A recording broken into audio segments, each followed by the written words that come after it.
দিন কয়েক আগেই গিয়েছিলাম বেড়াতে সাগর পাড়ে। সাগরের বিপুল সৌন্দর্য অবশ্য সবার মন কাড়ে। কখনো উত্তাল তরঙ্গ সশব্দে আছড়ে পড়ে তীরে, ঝিনুক শঙ্খ কাঁকর বালি নিয়ে আসে সঙ্গে করে।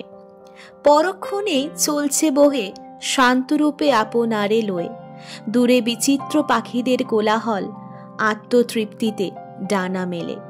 করছে স্থান বদল মাছের সন্ধানে মাঝিরা, নৌকো নিয়ে উঁচু নিচু ঢেউয়ের পরে পাল সামলে যাচ্ছে ওরা দূর থেকে বহু দূরে। নীলসাগর আর নীলাকাশ যেন মিলেমিশে ওই দূরে এক পাশে। কোথায় সাগরের শুরু আর কোথায় না জানি শেষ, নেই কোনো ঠিকানা, চলতে হবে তাকে, হয়তো এইটুকুই তার জানা। কবিতার ছলে সমুদ্রের দর্শন তো শুরুতেই করালাম আপনাদেরকে। এইবার দারুণ একটা হোটেল সম্পর্কে ইন ডিটেলসে আলোচনা করি ভিডিওর মাধ্যমে। হোটেল আশা ইন্টারন্যাশনাল দারুণ একটা লোকেশনে কিন্তু লোকেট করছে এই হোটেল আশা ইন্টারন্যাশনাল। এই যে সি বার্ড হোটেল, এটা ভীষণই একটা ওয়েল নন হোটেল দীঘার।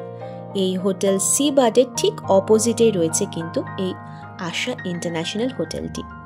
দীঘা সি বিচ থেকে মাত্র 1 থেকে 1.5 মিনিট হাঁটা পথ। হোটেল আশা সম্পর্কিত ইন ডিটেলস আমি অলরেডি কিন্তু শেয়ার করে দিয়েছি আমার ভিডিওর মাধ্যমে।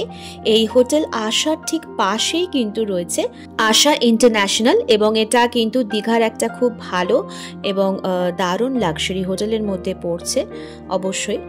আর হোটেল মেঘবালিকা, হোটেল প্রিয়দর্শিনী, হোটেল আশা এবং হোটেল রূপকথা এইগুলোর পাশেই কিন্তু একেবারে হোটেলটি ওই যে দূরে দেখতে পাওয়া যাচ্ছে। আমি সকালের ভিউটাও তো আপনাদের খানিকটা দেখিয়ে দিলাম, এই হচ্ছে রাতের ভিউ।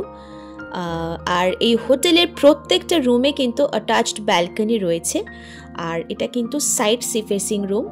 এইখান থেকে গোটা সি বিচ এবং গোটা সি বিচ মার্কেটটা কিন্তু টোটালি এখান থেকে আপনারা ভিউটা পাবেন। হোটেলের কন্ট্যাক্ট নাম্বার, কিভাবে বুকিং করবেন, রুম রেন্ট বা রুম ট্যারিফ কত, কী কী ফেসিলিটিস রয়েছে সব কিছুই থাকছে কিন্তু এই ভিডিওতে। আপনারা স্কিপ না করে গোটা ভিডিওটাই কিন্তু দেখতে থাকুন। যেহেতু এখন সিজন, প্রত্যেকটা রুমই ফুল ছিল, তো সেক্ষেত্রে কিছু রুমের ছবি আমি এখানে শেয়ার করে দেবো। বাকিটা এখানে হোটেলের ম্যানেজারের মুখ থেকে আমরা শুনে নিই, চলুন। দাদা, এখানে রুম স্টার্টিং কত থেকে বললেন আপনি? 2050। আর এমনি অ্যাকোমোডেশন কি কি আছে, ফ্যাসিলিটিস? ডবল বেডের রুম আছে, সব হোটেলে যা আমাদেরও তাই। Lift, wifi, free car parking, restaurant facility আছে, আচ্ছা, ফ্রিজ আছে, ওয়াইফাই আছে, আর জল জেনারেটর 24 আওয়ার্স, এটা কোনো ব্যাপারই নেই। হ্যাঁ হ্যাঁ। আর এমনি আপ টু কত অবধি, মানে কত রেঞ্জ অবধি আছে রুম? এই 4000 অবধি 4 বেডগুলো। আচ্ছা আচ্ছা। আর আপনাদের এখানে চেক ইন সকাল 11টায়, তাই তো? চেক ইন 11টা, চেক আউট 9:30। 9:30 check out. আচ্ছা। আর এখানে এমনি আপনাদের আনম্যারিড কাপল অ্যালাউড আছে? অ্যাডাল্ট হলে হবে, হ্যাঁ, ওদের আইডি প্রুফ লাগবে। আচ্ছা আচ্ছা, ঠিক আছে। আর এমনি pick up drop facilities station থেকে? আমাদের যদি পরে ফোন করে যে আমরা গাড়ি পিক আপ পাঠিয়েছি। আর সাইট সিন যাওয়ারও জন্য গাড়ি অ্যারেঞ্জ করে দিতে পারবেন? 5খানা গাড়ি আছে। ও আচ্ছা, তাহলে আমাকে আর একটা কার্ড একটু যদি দেন ভালো হয়। Thank you. এই হচ্ছে হোটেল আশা ইন্টারন্যাশনালের কার্ড। অ্যাড্রেস, ফোন নাম্বার সব দেওয়া আছে, এখানে ফোন করে আপনারা বুক করতে পারেন। আর এই হচ্ছে ভেতরের ইনহাউস রেস্টুরেন্ট। এই হচ্ছে ইনহাউস রেস্টুরেন্ট। একটু দেখিয়ে দিই, অ্যাম্বিয়েন্সটা বেশ সুন্দর, এখানে রয়েছে বেসিন। এই হচ্ছে ইনহাউস রেস্টুরেন্ট, এই হচ্ছে আশা ইন্টারন্যাশনাল। ঝট করে একটা রুম ট্যুর করে আসে চলুন। যেহেতু বললাম আপনাদেরকে যে রুমগুলো সবকটাই বুকিং ছিল, সেই কারণে আমরা রুম ট্যুরটা আর সেভাবে করতে পারিনি। কিছু ফটোজ আমি অ্যাটাচ করে দিচ্ছি। রুমগুলো 4 বেডেড, 3 বেডেড, ডাবল বেডেড সব রকম রুমসই রয়েছে। ফেসিলিটিস তো অনেক কিছুই পাচ্ছেন এখানে, কাপবোর্ড, টিভি, ওয়াইফাই তো থাকছেই।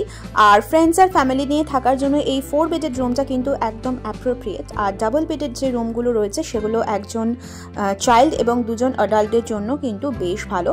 রুমের অ্যাম্বিয়েন্স সব কিছু একেবারে কিন্তু বেশ পরিষ্কার পরিচ্ছন্ন, নিট অ্যান্ড ক্লিন যাকে বলে।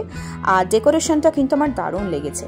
এটাও আর একটা 4 বেডের রুম, আমি দেখিয়ে দিচ্ছি, উইথ ব্ল্যাঙ্কেট রয়েছে শীতের জন্য। আর এই হচ্ছে অবশ্যই যেটা মোস্ট ইম্পর্টেন্ট, সেটা হচ্ছে ওয়াশরুম, যেটা আমরা আগেই দিয়ে দেখি যে পরিষ্কার পরিচ্ছন্ন কিনা, ঠিকঠাক কিনা। তো এখানে ওয়াশরুমগুলো বেশ বড়, গিজার রয়েছে, কমোড রয়েছে, বেসিন রয়েছে, হ্যান্ড শাওয়ার, নর্মাল শাওয়ার, সব কিছুর ফেসিলিটিসই কিন্তু পেয়ে যাচ্ছেন আপনারা এই হোটেল আশা ইন্টারন্যাশনালের ওয়াশরুমের মধ্যে। এখানে কিন্তু জেনারেটর ফেসিলিটিসও রয়েছে আশা ইন্টারন্যাশনালে। আর সামনেটা পুরোটাই কিন্তু পার্কিং লট, প্রত্যেকটাই কিন্তু সি ফেসিং, মানে ফ্রন্ট ব্যালকনি আর কি। সি ফেসিং বলতে সাইড সি ফেসিং এগুলো সব, কারণ এই হচ্ছে হোটেল আর এই হচ্ছে সমুদ্র যাওয়ার রাস্তা সোজা। প্রত্যেকটাতেই কিন্তু অ্যাটাচড ব্যালকনি রয়েছে। হোটেলের ইনফরমেশন নিতে গেলে বেসিক্যালি যেটা আমাদের দরকার পড়ে সেটা হচ্ছে হোটেলের প্রাইস কীরকম, হোটেলের অ্যাড্রেস, কন্ট্যাক্ট নাম্বার আর বুকিং প্রসিডিওর। আর রুমটা অবশ্যই দরকার পড়ে, কিন্তু সেক্ষেত্রে যদি রুম বুক থাকে তো সবসময় রুম ট্যুর করানো সম্ভব হয় না, সেই কারণেই আমি কিছু ছবি এখানে অ্যাটাচ করে দিয়েছি। আশা করি আপনাদের বুঝতে খুব একটা অসুবিধা হয়নি, কিছুটা গেস করে নিতে পেরেছেন। ভিডিও শেষে আমি আবারও অ্যাড্রেস এবং কন্ট্যাক্ট নাম্বারের যে কার্ডটা, সে ভিজিটিং কার্ডটা, সেটা আমি আবার অ্যাটাচ করে দেবো ছোট্ট একটা ভিডিওর মাধ্যমে। আর এখানে পার্কিং স্লটটা যেটা দেখালাম আপনাদেরকে, হোটেলটা মোট কথা বেশ বড়সড়, আর হোটেল আশার ঠিক পাশেই রয়েছে, মাঝখান থেকে একটা সোজা রাস্তা চলে যাচ্ছে। সো একসাথে লাক্সারি একটা হোটেলে থাকা এবং খাওয়াও কিন্তু পেয়ে যাচ্ছেন আপনারা এই হোটেল ইন্টারন্যাশনালে, আশা ইন্টারন্যাশনালে। ভিজিটিং কার্ডটা যদিও আমি রিসেপশনে একবার দেখিয়েছিলাম, তাও আর একবার ভিডিও শেষে অ্যাটাচ করে দিচ্ছি। Hotel Asha international, unit of hotel Sampad private limited, lodge on the sea beach, AC and non ACs rooms available, new Digha, Purba Medinipur, এবং কন্ট্যাক্ট নাম্বার, বুকিং প্রসিডিওর, মানে কীভাবে বুকিং করবেন, কোন নাম্বারে, সবটাই কিন্তু এই ভিডিওতে দেওয়া থাকলো। এবং এটা কিন্তু একেবারে রিসেন্ট আর জেনুইন নাম্বার। সো এরকমই কোনো হোটেলের আবার রিভিউ নিয়ে চলে আসবো, ততক্ষণের জন্য বরং আসি, কেমন? টাটা।